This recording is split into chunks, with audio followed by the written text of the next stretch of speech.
च ऋषीणां च गुरुं काञ्चनसन्निभं बुद्धिभूतं त्रिलोकेशं तं नमामि बृहस्पतिम्। ॐ देवानां च ऋषीणां च गुरुं काञ्चनसन्निभम्।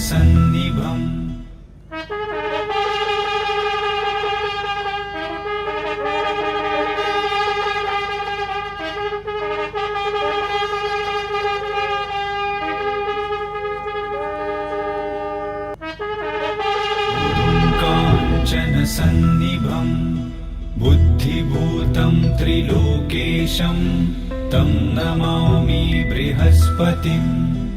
ॐ देवानां च ऋषीणां च गुरुं